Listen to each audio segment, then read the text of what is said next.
Hello and welcome to the last episode in season 1 of Strong Friend.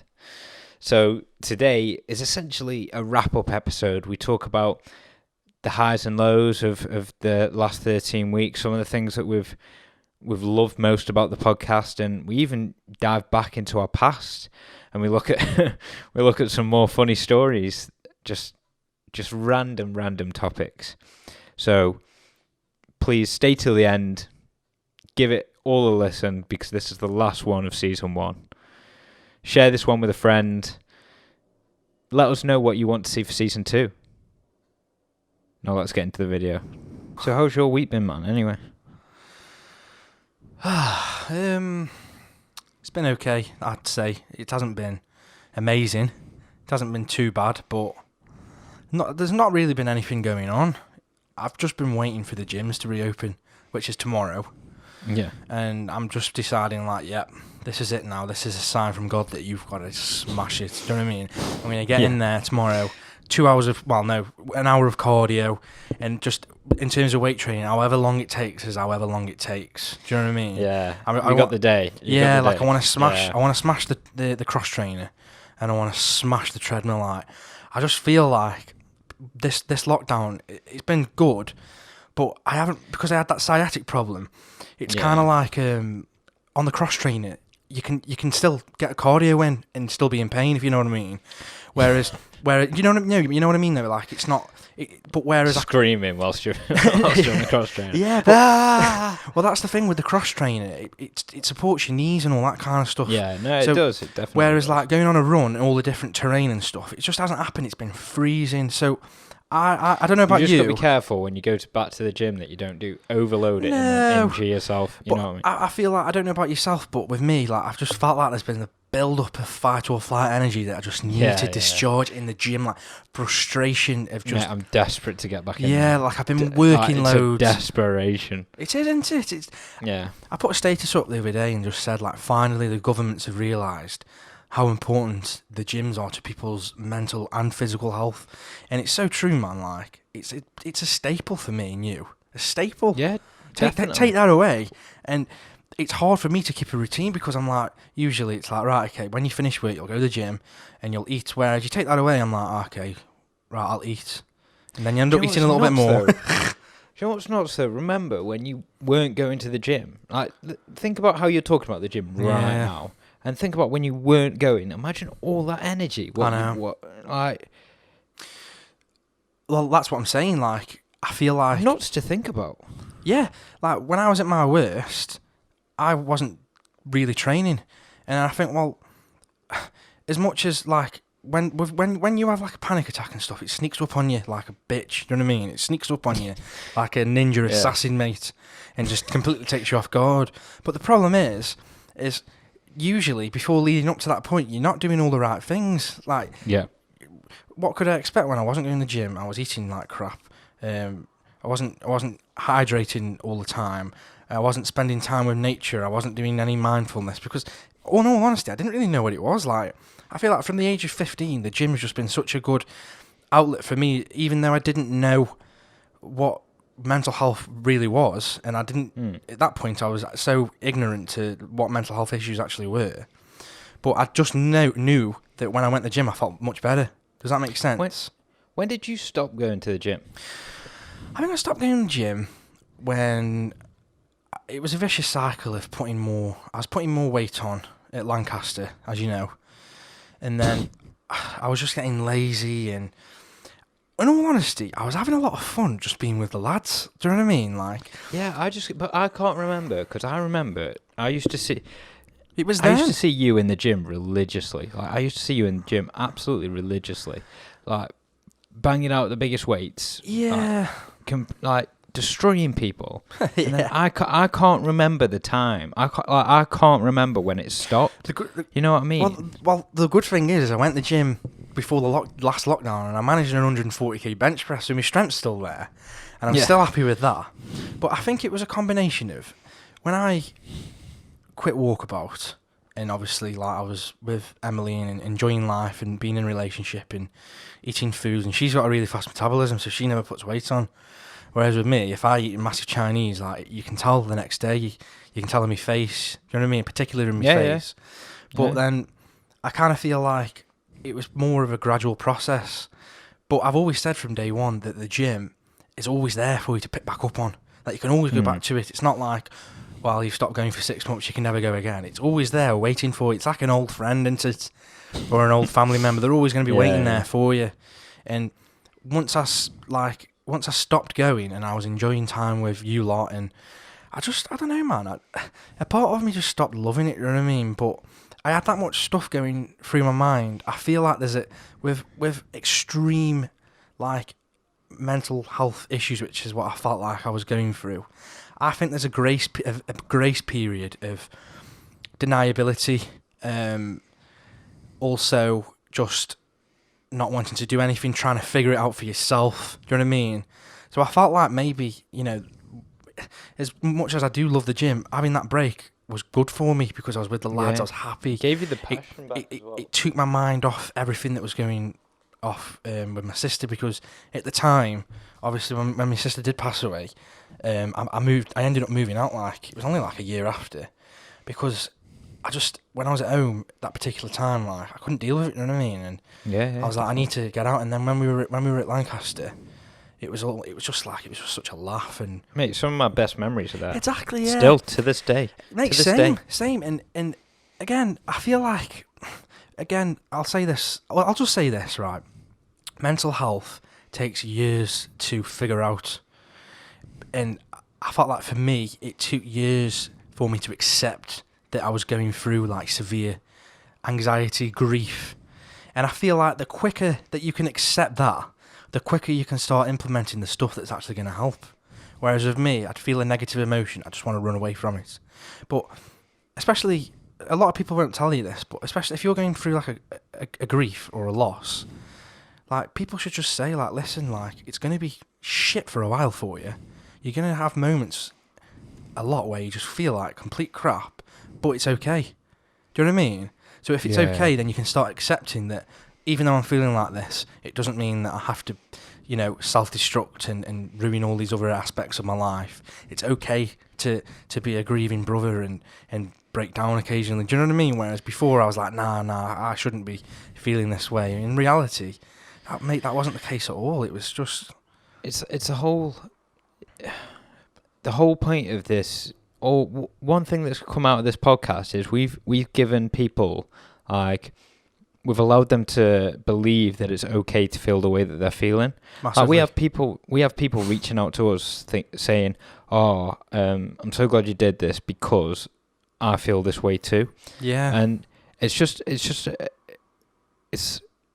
I think one thing that, in fact, Tyson Fury said this in an interview the other day. Yeah. They said, he was asked, what makes the people's champ?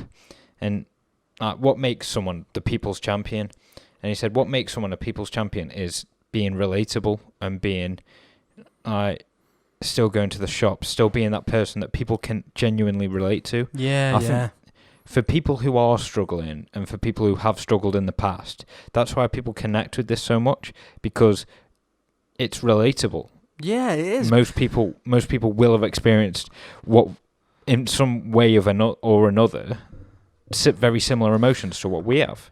And this is what I needed, because in society, like, you'd look around and you'd think that no one goes through this kind of stuff. Like, you'd look at Instagram and you'd think that no one's had a panic attack, when in reality, like, 95% of people in their lifetime have had a panic attack.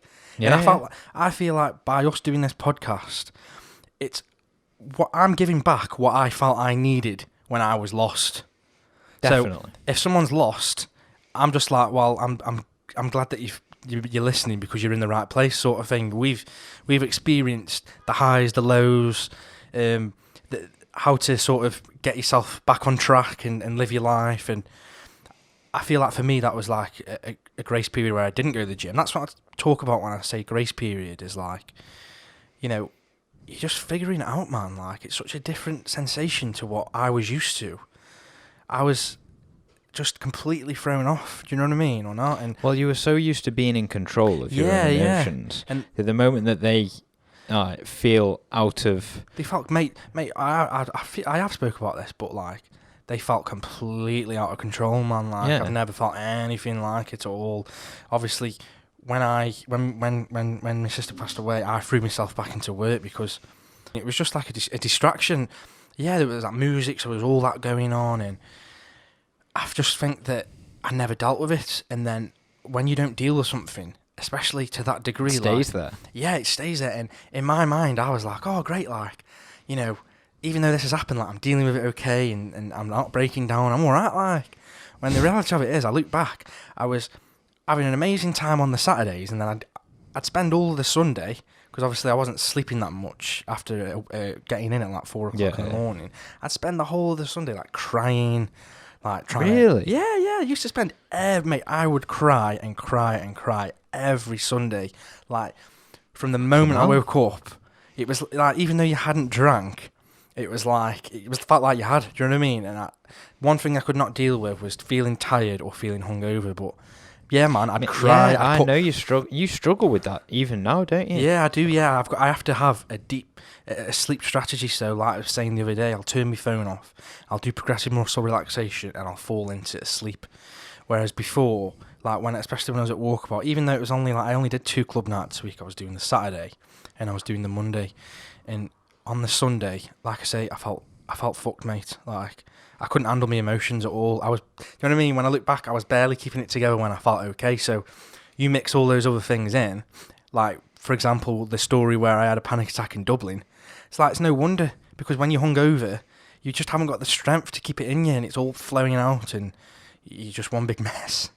Do you know what I mean? What's mad though is that you weren't even hungover. You were just you just done a shift, and just the doing a shift made you. It was like once the high of working and being around that environment had worn off, it was like I was left with this empty, hollow feeling of, I'm a sibling that's lost a sibling. I don't know what I'm going to do for the rest of my life. Do you know what I mean? That's how I felt. How long was it until you stopped? Until you stopped, like, crying? I cried. I pretty much cried every Sunday, and almost every night, to be honest with you. For about mate 2 years, even when I was at Lancaster. Mate. Yeah. So yeah, I know. That's what I'm saying. People don't know this, but I'd go to bed, connect with the music, and I'd purposely put on like sad movie themes, like Harry Potter themes. I do the Titanic theme, Rose's theme. Mate, I do this. I've got a playlist on Spotify that's what is it? Something like sad rock songs and stuff like that. Yeah, because sometimes you need that release. Sometimes, yeah. I always, mate, I was just like you. I always found that music helped release that. Yeah, it did. It when you're already feeling a little bit emotional, you can put music on. Particularly like one thing I've always done is I've always associated music with like a memory or or even a scenario that doesn't exist that I've created in my mind. But there was one particular song that I listened to on repeat for like, mate, it was like a year, and it was the scenario that I had connected to the song was based around what I saw during the sort of when I saw my sister. Do you know what I mean? Yeah. And it's sort of hard to talk about, but I'd listen to it over and over and think about the same thing over and over and over. What song was it, man, if you don't mind me asking? It's called, and it's an amazing song, and I listen to it now, and I love it. But it's called Reflect. I Need to Feel Loved, and it's like a progressive house song. But I've never heard it, mate. Yeah, I'm gonna listen to it after this podcast. But it's just bizarre how much, like, honestly, from the day that she died, for like about 2 years, I would play that on repeat. And mate, my mate Zach can like testify to that, because I used to like play it with him all the time. And mate, I want to give a shout out to him and all, because I've been on the phone to him today, and he religiously like listens to it every week. Do you know what I mean? Like, because he's living in Norway now, and obviously we upload it at 8 a.m. and it's like 9 a.m. there. And he's getting it on at work, because obviously he's working for himself and stuff. So yeah, man, I love you, man, and fucking keep listening and keep sharing it, man, and enjoy the best life in Norway. Because he was talking about his lockdown measures, mate, and it doesn't seem like in Norway it's been that bad, like. But I digress. But what I wanted to say was, music fucking heals a soul, man. Yeah, definitely, man. I still. So when did? So 2 years at Walkabout. How old were you when you were like? I was like, what age was this? So I started Walkabout when I was 19, and I worked there for 4 years. So I was there till I was 23, Yeah. and had some massive highs. Met Emily there, obviously, towards the end of working there, and then it was a dangerous game when, I started to dislike, like, in the last final 6 months, I was like, I'd turn up, I'd be like, I don't want this no more, you know what I mean? And then all of a sudden, that coping mechanism around my sister was gone, and then I was like, shit, I'm left with this emotion, and now I'm really fucked. Do you understand what I'm saying? I do. I think bar work has a finite life for me. From my perspective, I know that there's people out there that still work in a bar. For me, it was a very finite thing where you put so much of your soul into the job because you're literally connecting with people for a living. Yeah, that's literally what you're doing. And it just took so much out of me. Where did you work? Did you work in a bar then? I worked in 3 pubs and 2 hotel bars. Of course you did. I remember this. What mate? The so hell? I used to work functions at a place called the Moat House in Etruria. So we'd do like weddings, and you'd have all the emotions of like you'd be going to a wedding a week. Well, usually it'd be like 2 weddings a week. So you're seeing a wedding, and it's like, you know what I mean? It's so positive. Mate, you know what I mean? Yeah. Mate, I've been to so many weddings, but you don't just see weddings. You see weddings, you see funerals, you see birthdays, you see everything, and all these events, and the amount of fucking like emotion and shit that you had to put into it.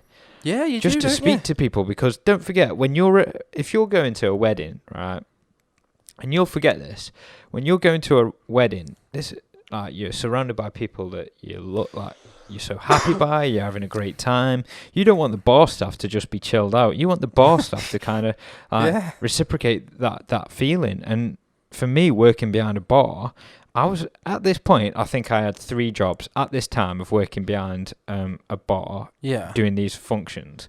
So I was absolutely fucked.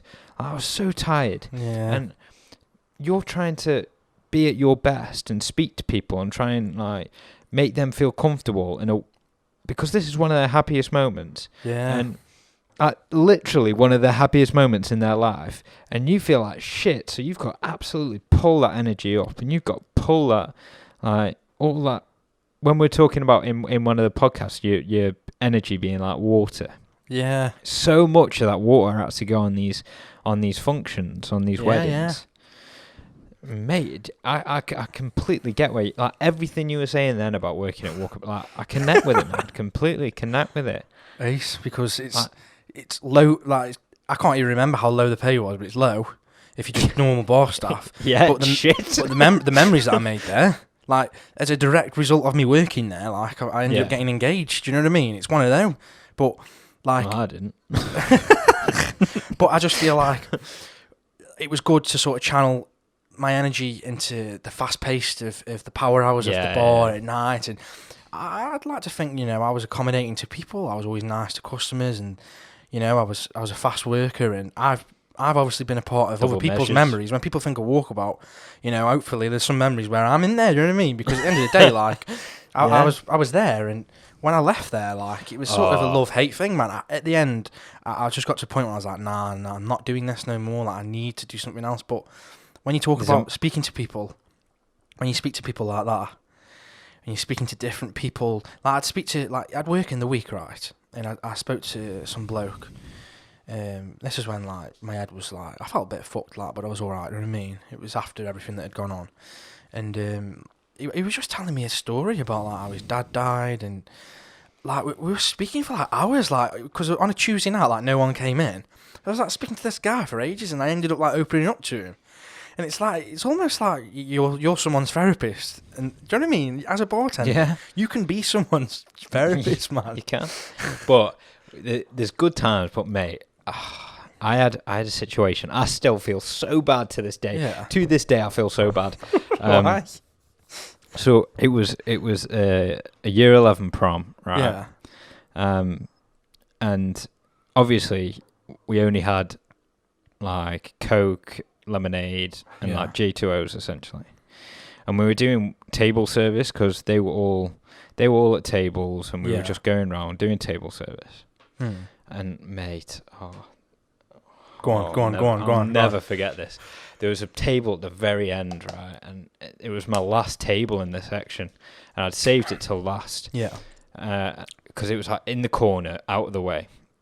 Got there, and there was like, it was literally the furthest table, and there was like 5 pints of Coke, and then a J2O, you know, like the purple one. Yeah. So I was carrying it over, and mate, this girl had a dress on the same colour as what I'm wearing right now, which is like a real light blue, and I don't know how, but I slipped, and I didn't slip, like I dipped my tray, and the J2O just went all over her dress, and I was like, oh mate, you just ruined someone's, like someone's been thinking about this dress for months. Fucking hell.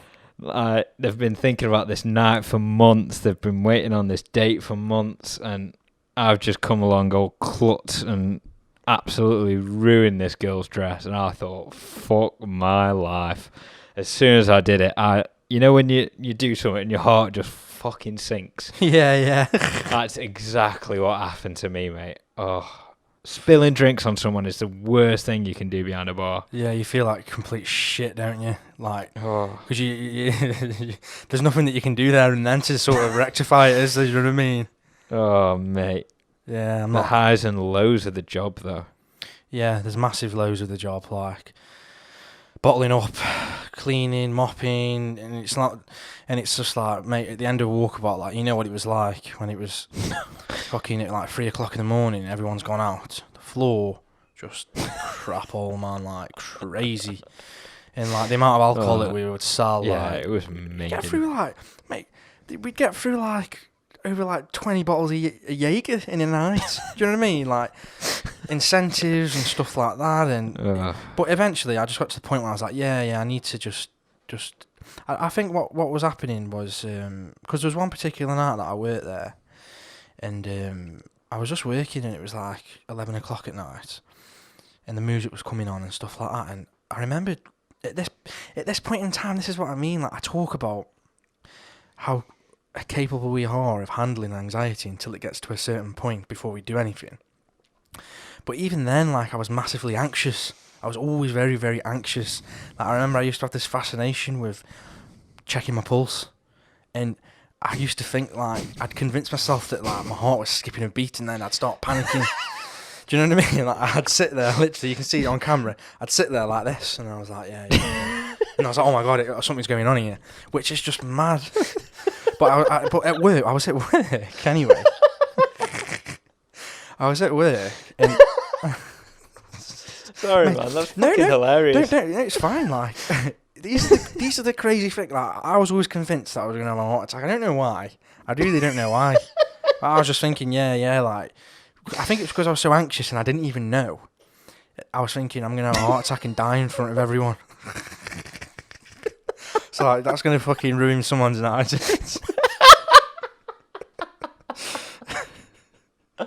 Sorry, but no. I've just got images of you holding your wrist, or like just midway through pouring someone's drink and just like grabbing your wrist, like, oh my God, I've just missed a beat. Well, I was tactical about it because I did it under the bar, so no one ever noticed. But anyway, what had happened was, after I'd done this, I wasn't even doing that at the time, but anyway, I felt my heart like flutter, if you know what I mean, like while I was like I think I was just sitting at the bar, and I was like, fucking hell, like, this is it now, I'm having an heart attack, like, when in reality, I was having a panic attack. But yeah, so what I did, it was like, when I talk about panic attack, it was definitely a panic attack when I look back. The only difference is it wasn't severe enough for me to really think about it after, like, I had it, and then I sort of just went. Oh no, went, only a went heart to me. attack, not that severe. No, but what had happened was I just sort of swiftly went to the cellar because I knew the cellar was going to be freezing, and I spoke to my boss, and he was like, "Yeah, I think you're having a panic attack. Chill in here for 10 minutes, relax, do some breathing," and which I did.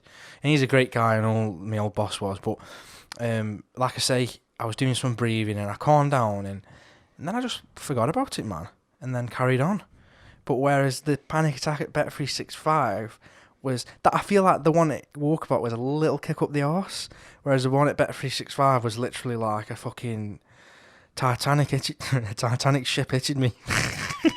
It's just a stupid analogy. But you imagine, like, I'm just standing there and the Titanic's coming forward. That's what it feels like.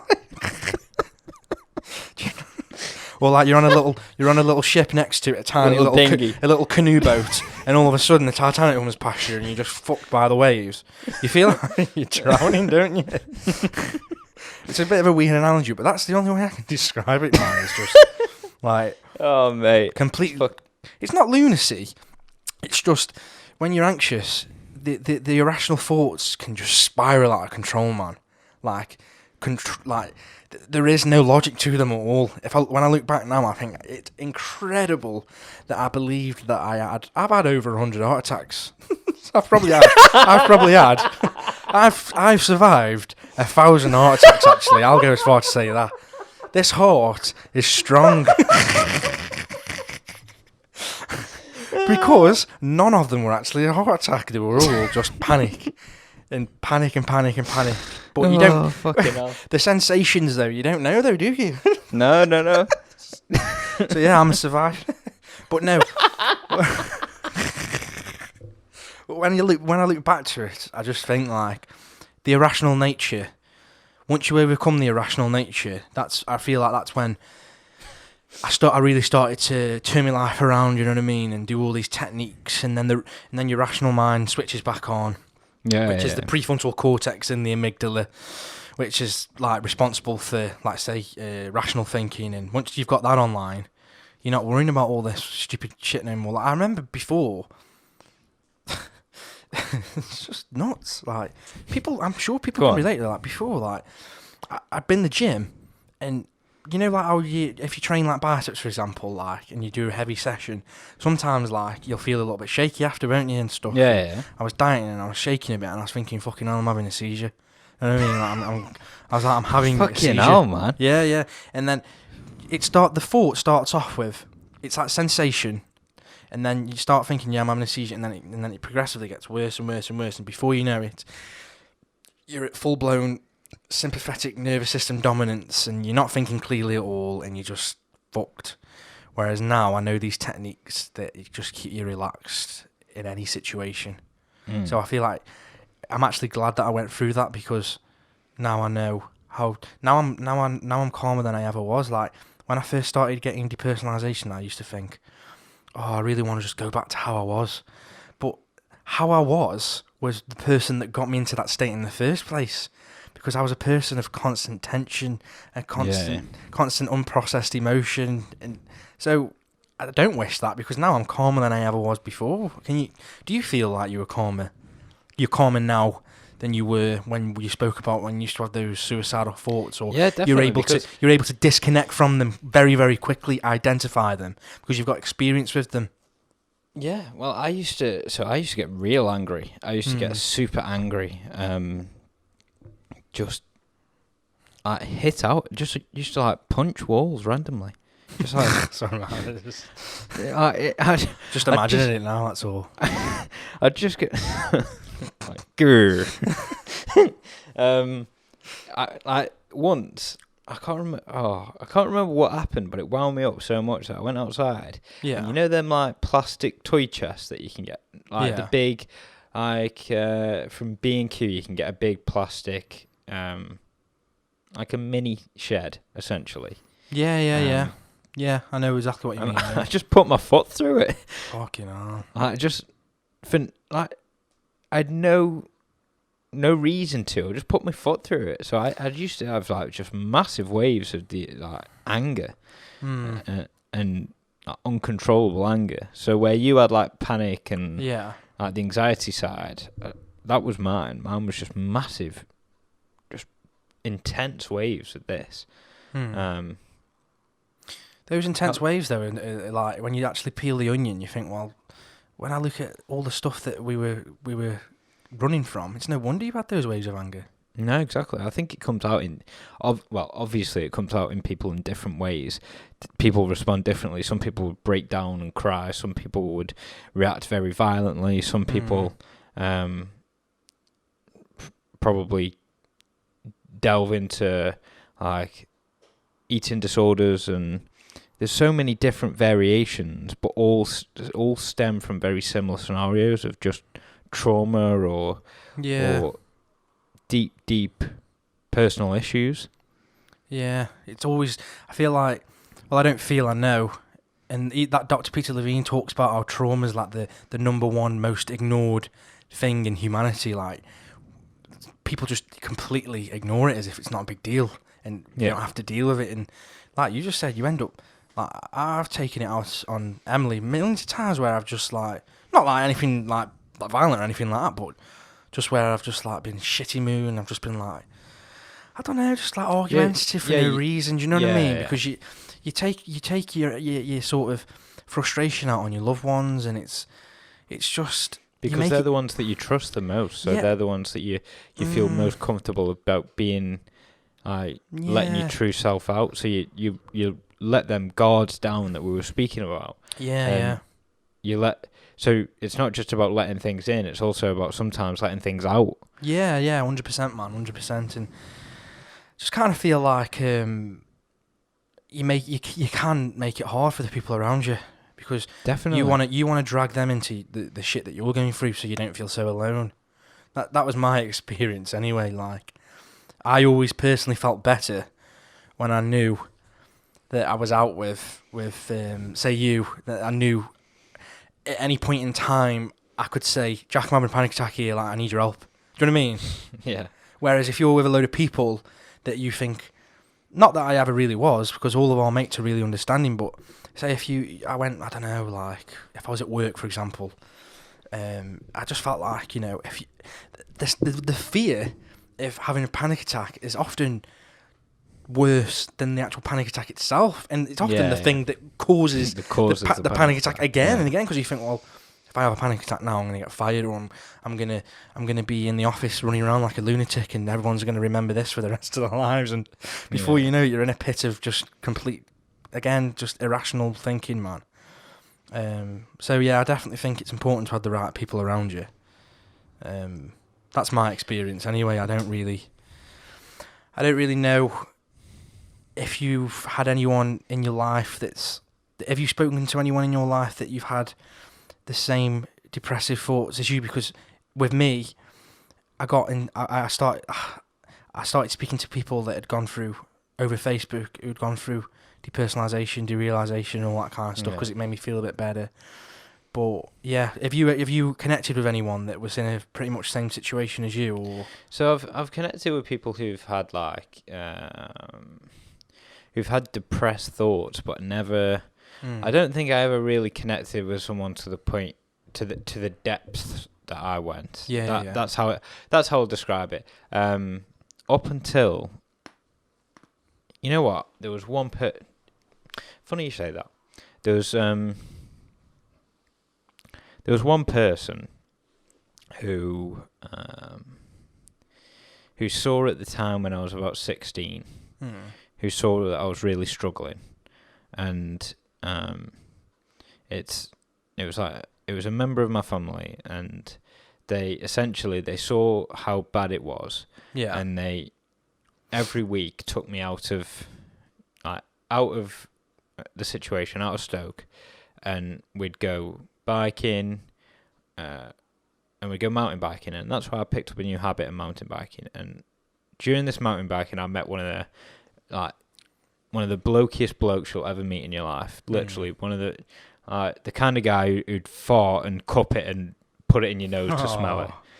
That kind of blokey bloke. Yeah, I know what you mean. Yeah, and obviously, I was like an emotional 16-year-old with floppy hair and listens to emo music, and And he actually, this guy, this blokey bloke, took the time, and I was reflecting on this recently, took the time and explained to me that it happens to everyone, and these kind of, he'd been through some severe trauma, and he had real depressed thoughts, like proper depressed thoughts, proper suicidal, real deep, dark depression. And this guy who was like, to me, the life of the party, I've only ever known him as being this blokey bloke, this lad. He let the most emotion out to me, and I was like, oh my God, this guy is completely opening up, and he's also this really man's man, manly man. And that was like a person that I was shocked by.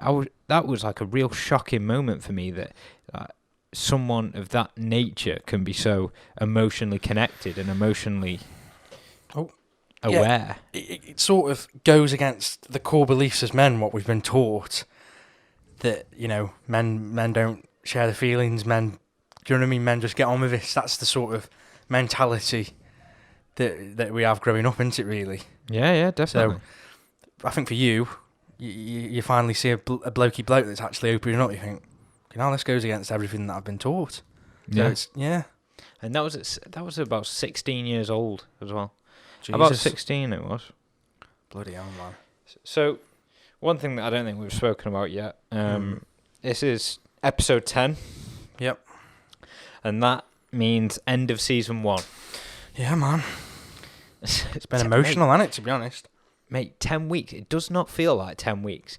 No. And we did a couple, letting you in some industry secrets here, we did a couple test runs before. So actually, we've been doing this for like 12, 13 weeks. Jesus. Do you know how nuts that is? We've stuck to this religiously. We haven't missed a week. Yeah. 12 weeks.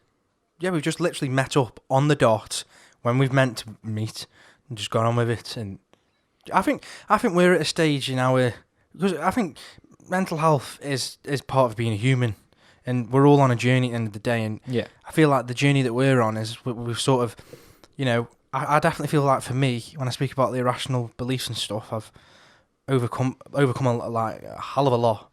And I'm in a position now where I feel comfortable giving advice because of how far that I've come and how much I know that I can help people. And that was why me and you collaborated, because I was sort of the anxious side of things and you were the depressive side of things. And we've both come out the other end like so strong that we are able to give people advice if they want to, you know, if they want to take it, like.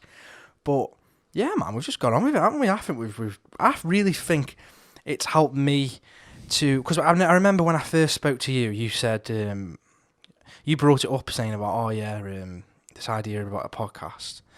And then you said, oh, well, I've been just sitting at work and I've been having like internal dialogues of just what I would speak about.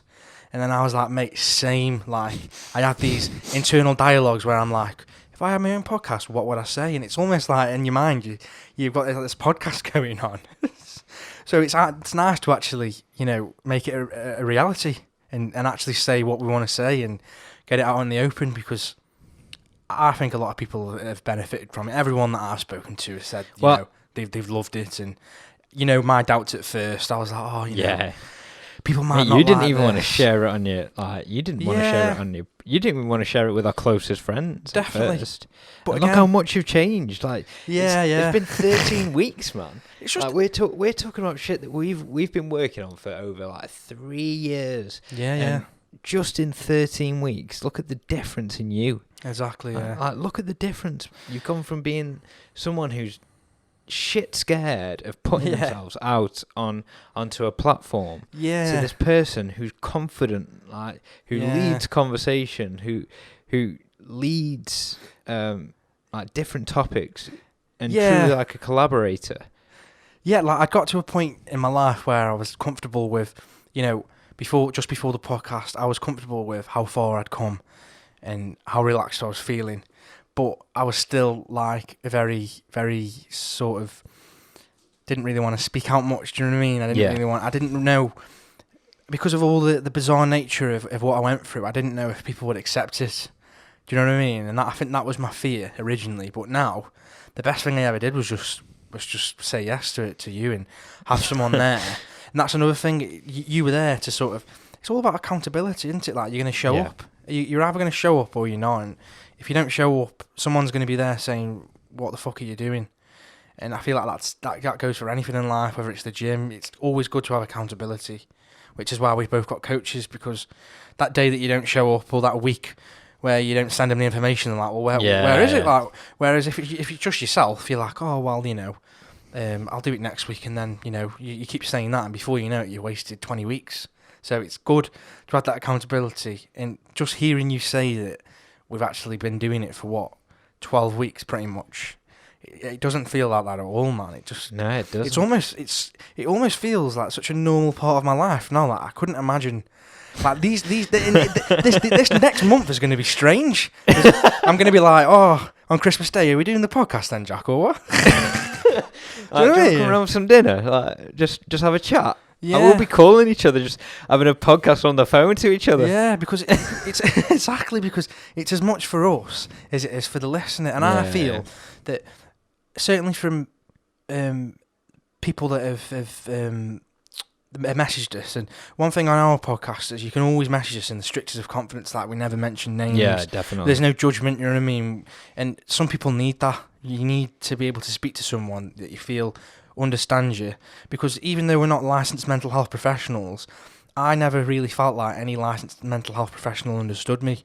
You know what I mean? And that's what irritated me more than anything. And that was part of the reason why it took so long to start sort of overcoming this anxiety that I was going through. Mate, that's what I was saying. What makes you the people's champ? What makes you, like Tyson Fury said it? What makes you the people's champ? Being relatable. Be relatable. If my therapist back in the day was relatable, it'd be completely maybe different. I would have reacted a little bit differently to how I was. I was very.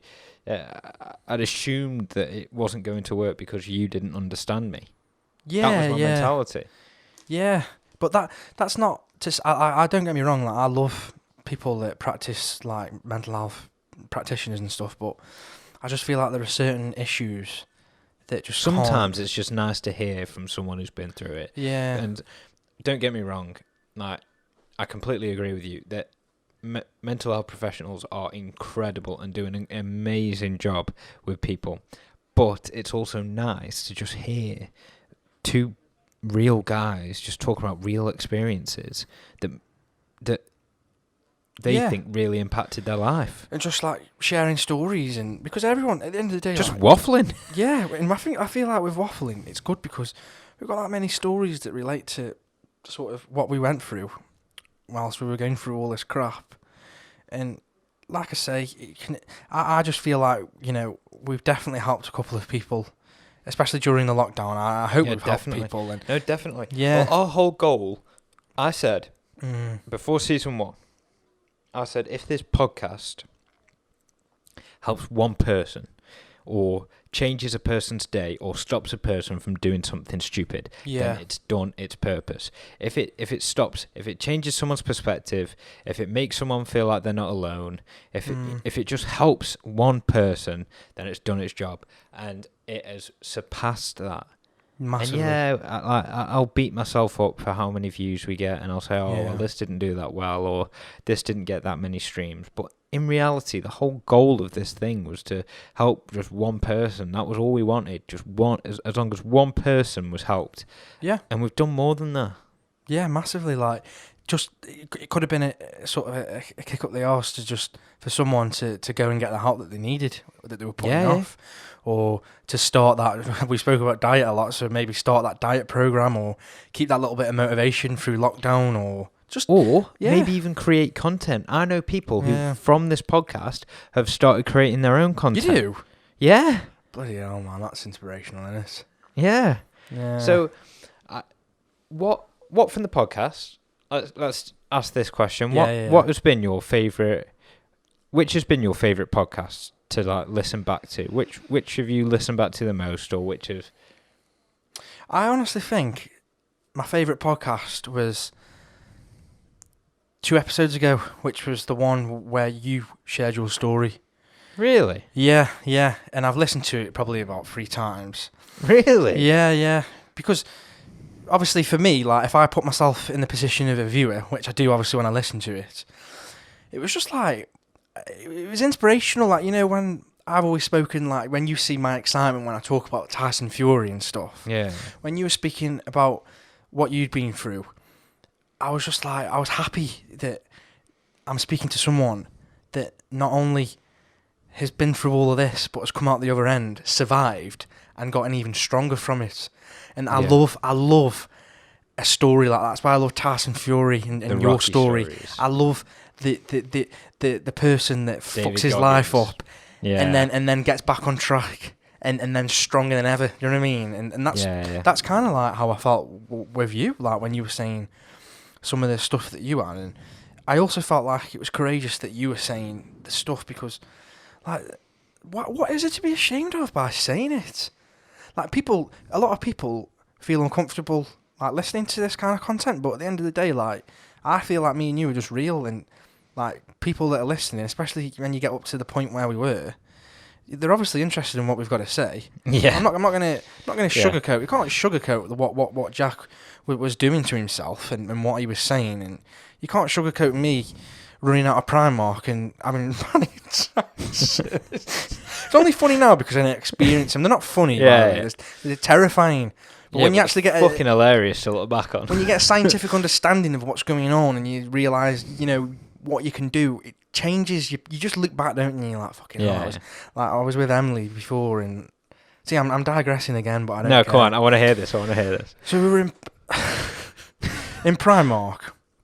There's a there's the lighting in there is really artificial, isn't it? Yeah. So it's like dead bright white doctor's lights. Yeah. So I was in there and I was already anxious, and I was like getting warm in there, and like and I was like to Emily, like I was looking around, and because the lights were making everything look strange. This was, by the way, when I was in the middle of the dissociation, which just makes everything look like a dream world around you.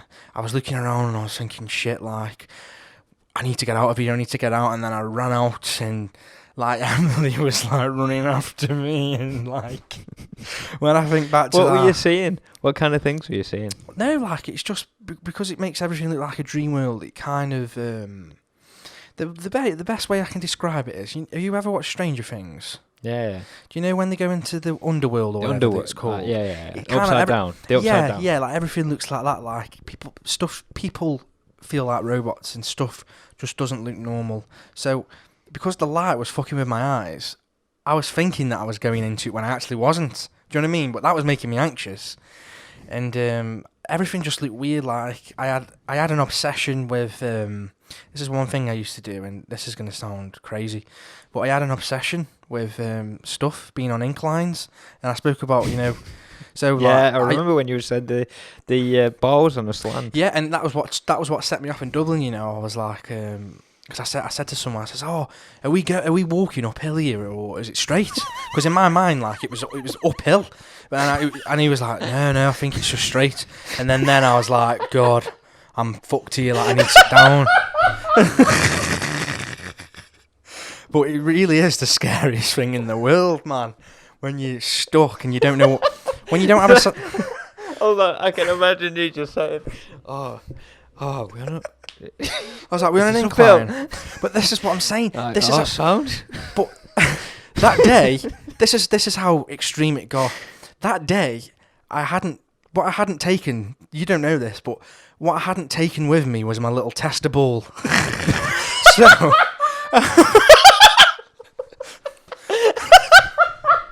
So, I brought a large ping pong ball. Large ping pong ball. So whenever I had that thought, I would put it on the floor and see if it went. If it rolled, I'd be like, right, okay, I'm not going crazy. This is actually on an incline. And I'd forgot me ping pong ball, man. So that was playing on my mind even more. Oh, mate, how did you leave that out of the story? Oh my God, that's one of the best things I've ever heard. But this is what I'm saying, the irrational nature of when you decide. Basically, I was in that position I'd come back, and I actually think having the panic attack in front of you was the best thing that ever happened to me, because Yeah, that was yeah. No, I that agree, was the I moment agree. where I was like, right, you need to sort your shit out now. This is too far. You need to look in to how you can sort of recover from what you're going through, because you can't live life going like this. You know what I mean? And I was speaking to you No. I remember speaking to you all the time, and Yeah. you were saying like yeah, and I don't know, man. It was just good, and that's when I stumbled upon like all the stuff that I preach about so much in the podcast, the Yeah. semantic body experiencing, which is basically, you know what I mean. I feel amazing right now. So yeah, but that ping pong ball, mate, was just fucking stupid. That's fucking hilarious. That's absolutely hilarious. When you look back though, do you know what I mean? You imagine what's going through my head at the time. I'm like, fucking hell, no ping pong ball. I'm hungover. I'm in an airport with the white light again. It was the white light that did me in. Whereas before, if I was hungover, I remember like if we ever used to go like Manchester or something, I'd make sure I wouldn't get a hotel. I'd be like, remember when I always used to try and be like, can we all get a taxi back rather than staying over places? Yeah. Like, mate, we went to it was when David Hay fought and he lost. Nottingham. Was it Nottingham? And mate, the day after that, when I was hungover, I don't know if you picked up on it, but I again was fucked. Like, yeah, you did pick up on it, because Yeah. we were in a cafe, and I was like, I pretended that I felt sick, when in reality I was having a panic attack in this cafe, and I was in the toilet. I was like, right, okay, get your shit together now, like, you know what I mean? You're with all the lads, and it was one of those situations where if I'd have just spoken about it openly, it would have made me feel better. Which goes back to what you originally asked, is when, like, with the podcast, I'm hoping that people realise that you can speak to people, obviously the right people. You know what friends you can trust. Or any trusted friend is not going to laugh at you. They're going to fucking support you and be like, right, okay, yeah, and try and do as much as they can. Look at me and Lou.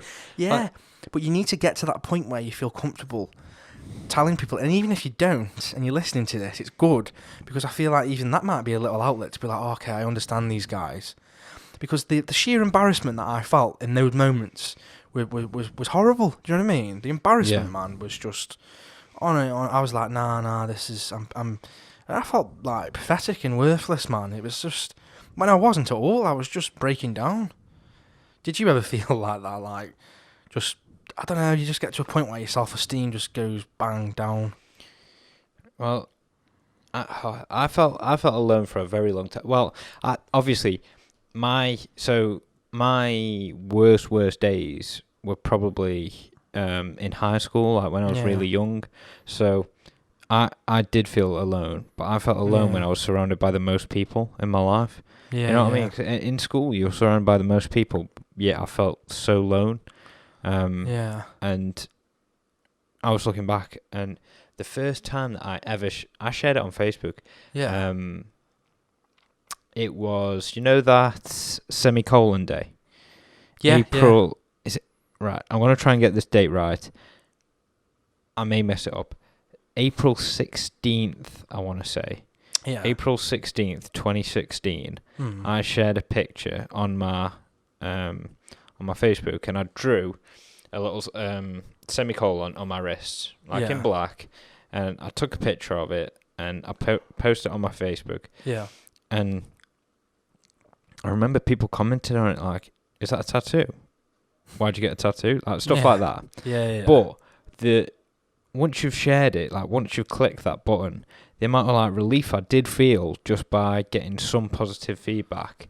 I mean, don't get me wrong, it was definitely the wrong way to do it, because there was some negative ones, and I should have just shared it with my closer friend. I should have just kept it with my closest friends, because there was That's what I mean. You don't need that kind of judgment, and that's why I say it's very important to, when you're opening up to someone, it's people that you trust, not just like Facebook, and it's like you've got people on there that you haven't spoken to in 10 years. Do you know what I mean? Yeah. No, I definitely agree. I think how I did it. I'm gonna go back and tell that story about. So when I relapsed, I'm gonna refer to it. Yeah. Sometimes you just got to get everyone in a room and just let them know. That's exactly what I did. Sometimes you just got to sit in a room with everyone. Yeah. Have a few beers. Have a few. If you don't drink, have a few bloody lime and sodas, Yeah. get some cards out, and just have a chat. Like, just say, guys, I just don't feel good. Well, when you did say that at Lancaster, that was when I was shocked. And that was when I was almost like, I was very, very vulnerable at this point, man. This is when I was, stuck in the embarrassment mindset. And I was like, fuck, like, he's coming to a room of lads saying this, like, a relief. You know what I mean? Yeah. Bit of a relief. And I was like, when you said that, I was like, right, okay. When he goes, I'm not going to say it in front of everyone, but when he goes, like, I'm going to, like, pull him to the side and speak to him. And then we started going on nights out, and I'd bring it up. Do you know what I mean? Because you get a bit of liquid courage, don't you? And then and it was just, mate, it just got from there, man. Everyone's got their own journey, but everyone needs to open up, whether you're male, female, it doesn't matter, anyone. But just even if you, so I've spoken to some people, and they find it that if they create their own content, if they write their stories, like they find it, because obviously for us, like we love creating content. We love this whole experience. We've loved it. We love doing something new for you guys, listening. And sometimes that helps people. So maybe try writing your own story. Try writing it out like you're the main character. Yeah, because you are the main character in your own life at the end of the day. You are. Like, you're the one that's got to obviously live with yourself 24/7. So it's important that you're happy and nobody knows your story like yourself. Yeah. Like, there's so many. Like, even what we've done 10 episodes. Yeah. And like, there is so much more that we could delve into. Like, we could literally sit here for like 24 hours and talk about all these different experiences and all that kind of stuff. But my biggest takeaway, if I had to say like you said, the most single and most important thing is people getting help. It is 100% that, mate. 100%. Like, saving you can save someone's life at the end of the day. Yeah. But it's just that, and for me also, it's speaking out, and then not only speaking out, but actually doing something about it. Like, I'm a big advocate for do something about it. Like, when I was at my most anxious, I wasn't doing anything about it. I couldn't really complain too much. Like, looking back, like, I was complaining, but I wasn't doing anything. When I started to take action, I started to shift my state in my life, and I actually feel like you did it all. Do you know what I mean? You commit to the gym, you commit to this, you commit to that. And yeah, man, you've just got to accept, haven't you, that something's going on that you don't feel comfortable with. And what are you going to do to take action on that? Are you going to leave it and just carry on life like that, which I couldn't do? Or are you going to sort it out and try and live a happy life? Definitely. So what are you most excited about for season 2? What do you want to incorporate into the podcast? What should we let people know is something that we're thinking about? Well, depending on feedback from people and when we speak to everyone, I'd like to incorporate, like, I want to actually, for those who are anxious, I want to, like, share some techniques, you know what I mean, and actually sort of walk you through how to do it as such, or even just provide links as to where you can get more information for it, do you know what I mean? Yeah. So, like, if someone's anxious, it's like, well, yeah, okay, you've opened up, now what can you do about it? And then I can talk to them about, well, you can do this, and this, and all these can help. And maybe I'm just excited just to like get talking to you and just opening up about more subjects, because there's loads of subjects that we've got in the pot that we haven't spoke about. Yeah, definitely. But yeah, what about yourself? I'm also excited. We spoke about this, about if you come back for Christmas, getting somewhere and actually meeting up. Yeah. Every 3 or 4 episodes, but over Christmas maybe meeting up if the rules and regulations allow it. If they don't, that's fine. We won't be able to do it. But as soon as those tier restrictions allow us to actually sit 2 meters away from each other but be in person, I think it'll be an amazing thing, and that's what I'm excited about, man. Is actually being with you in the room. Yeah, definitely. Do you know what I mean? So for me, that's one of the big ones. Yeah. Another one is having a guest. Oh yeah, of course.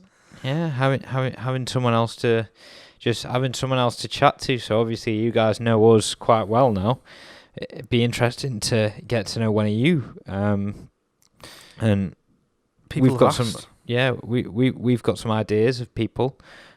specifically people who we know really well and we Yeah. and trust us, because it takes a lot of trust to have these kind of conversations and know that you're not going to exploit anything, know that you're in a safe space. Yeah, because it would defeat the object if someone was feeling anxious and then they came on the show And we just berate them. Yeah, and then they ended up feeling worse. That's not the Yeah. intention. The intention is positive energy and positive vibes. Positive isn't vibes, it? yeah. Yeah. Positive vibes. We're here to help people at the end of the day. When you said the other day about when you donated to the Children's Ward because you felt like this need to just help people. One of the beautiful things that mental health issues, let's just say, I don't know if you know what I mean, but one of the big things about experiencing a hard time with your mental health is afterwards you really, really do want to help people, don't you? So Yeah, definitely. I just love helping people. Do you know what I mean? I also want to throw an idea out there that's maybe a drinking podcast. I'd love to do that, mate. Yeah. It's maybe a bit of a late night, just maybe for the Yeah. next wrap up, maybe for the next season 2, episode 10. Maybe Yeah. we do. Maybe So- we do this with a drink. So we do it with a drink and we just literally sit there. Doesn't matter how long. If we're on for 3 hours, we're on for 3 hours. Sit there with a beer, whiskey, whatever you drink, your choices. Mine's probably going to be beer and tequila. And just get a bit loose and just talk, man. Yeah. Because we've had, people don't know this, but when we've been drunk, all the lads, we've had some insane conversations about mental health. Insane, haven't we? Where people that you don't expect to open up, and you're like, bloody hell, you know what I mean? I wish I could get that on video. I wish I had the that Spider-Man meme where they're all pointing at each other. Yeah. That's like all of us when we're drunk. Yeah, so maybe sitting down and having a drink together would make it so. Just you know what, you never know what's going to come out. Yeah, so see in a different environment. If we have to cut the entire thing, then we have to cut the entire thing. Exactly. Maybe I don't know. We'll rewatch it back in the morning after we've done it. Yeah. Instant regret. Like what we were talking about with the social media. Yeah, but no, the thing is, one of the things that I'm coming to understand as well, especially from the feedback of people, is people really enjoy it when we just waffle and just talk about everyday experiences. So I'm excited to do that a little bit more. Maybe we speak for a little bit longer, maybe an extra half an hour, because I've got loads of people some of the listeners are like, yeah, let's get it on for a little bit longer. Like Zach was saying, he loves them and just wants it a little bit longer. I'm like, okay, I'll take that on board. And because obviously, don't forget this, because some people out there will want it a little bit shorter. So yeah. Whoever's listening, we value your feedback. We do. Whatever you people listening want us to do, let us know, because this is starting to turn into a community now. And when it turns into a community, we all need to contribute. It's just as much our creation as it is for. It's just as much for us as it is for you guys. Yeah, we're all. It's for all of us. It's like we're all in this together. Seriously though, on a serious note though, we are, and there's no point us doing it if no one's going to interact with us. But they have. But if you feel like you want to interact with us, interact with us. Do you know what I mean? Just message us.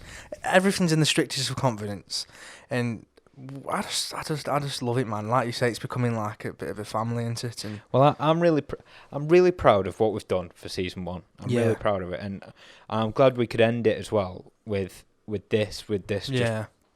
It's been just a nice podcast, just summarising everything and just having it. We've just had a chat. That's all we've done for episode 10. And what come out of it was a load of stories that I had no idea about. Yeah, and obviously I look forward to seeing everyone again in the new year, and do you know what I mean? Yeah. Season greetings and all the rest of it. Have a good Christmas, etc. Well, we won't be back now until first week of January. First week of January, That's when we'll be back for season 2. So I think what we'll do in the meantime is, we can look through the podcast that we have done, and we can clip up some of the stuff. Well, there'll still be content on the YouTube. Yeah, we're always going to put content out, yeah, what we'll do is we'll clip some things. We'll keep it on YouTube. We'll clip some of our best bits and make sure there's for people who need these or feel like they need them. We'll try and make some of the best bits for you to at least have something there to keep you going through the weeks. Or even if you need to feel like you catch up, if you've missed a couple episodes, use this time to catch up. Yeah. And also, man, big shout out to Harry, your younger brother from behind the scenes. He's worth a shout out, mate. Absolutely, working his socks off. The you Instagram, know more. Yeah, you know what he does more than I do, but he's been doing a hell of a lot. The Instagram would not be where it is or what it is without him. Like all of the posts, they go through Harry's creative mind. He's brilliant. He's absolutely brilliant. He's helped me so much. So yeah, completely shout out to Harry. Yeah, Shout out to the, because he's a student. He's got a part-time job and he's doing this just for me. So I appreciate that so much. Yeah, he's helping us out loads. So I appreciate it also. I appreciate, obviously, everyone who's listening, everyone who's listened and supported us and sent us a message, allowing us to create what we want to create and allowing us to give back to this community. It's so touching, and it genuinely, it means so much. It means so much to both of us. 100%, yeah. And as Lou said, season's greetings to however you celebrate. Merry Christmas. Happy New Year, and hopefully we'll see you in the new year in a better 2021. Yeah, let's aim for a better 2021. Yeah. So please like, subscribe, and don't forget, check up on your strong friend.